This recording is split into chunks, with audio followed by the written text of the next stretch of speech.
Kære DTU-kolleger, kære DTU-studerende. I disse dage må vi sige, at vi alle er i en situation, vi ikke har prøvet før.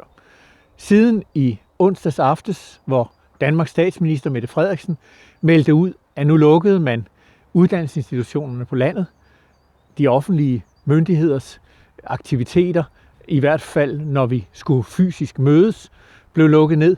Der er sket rigtig meget.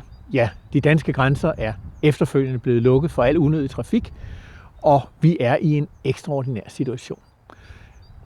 Det betyder selvfølgelig også, at vi på DTU har taget de fornødne skridt til at etablere et kriseberedskab.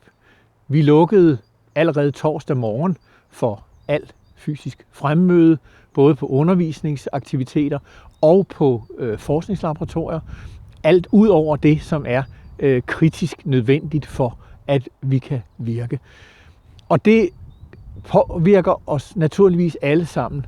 Det påvirker os i vores arbejdsudførelse, og noget af det, som er meget, meget vigtigt for os alle sammen her, er jo, at vi så vidt muligt får afviklet uddannelsen, undervisningen, så godt som muligt under de her særlige vilkår.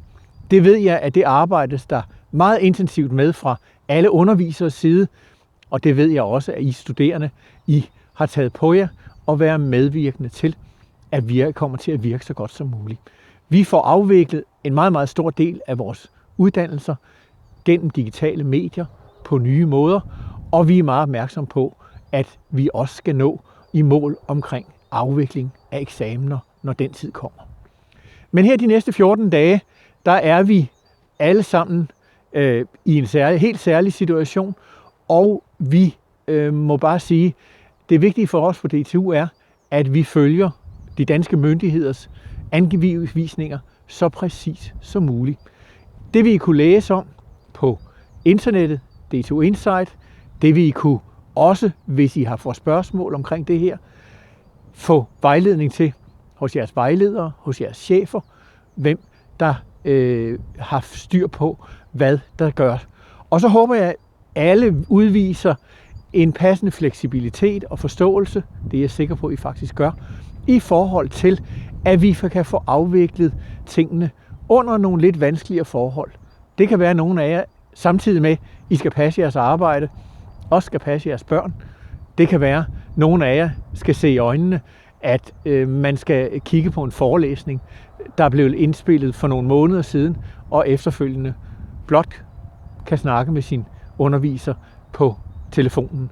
Der er mange muligheder, og vi skal nok bruge dem alle sammen.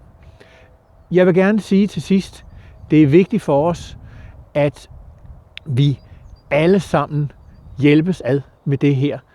Og jeg ved, at den store indsats, I alle sammen gør, den gør altså en forskel. Den gør en forskel for, at vi kan få afviklet så meget af vores opgaver som overhovedet muligt, uden at vi kommer til at lave en pukkel af arbejde, der venter på os bagefter. Den bevirker, at vi er i stand til at hjælpe hinanden, at vi får hentet maden til dem, der er syge og dårlige, på en god måde, at vi i den grad hjælper hinanden. Så jeg synes, at det er vigtigt, at alle tænker på, i stedet for lige at tage mødet, grupperegningen sammen, jamen så gør vi det via de fine midler, vi har, hvor vi kan gøre det digitalt, og alligevel være sammen. Så stå sammen, alle sammen, skulder ved skulder, i hvert fald i overført betydning, således at vi får løst den her problemstilling, og givet vores vigtige bidrag til, at Danmark og verden kommer så godt igennem den her krise, som vi overhovedet kan håbe på. Så tak for jeres indsats alle sammen. God arbejdslyst.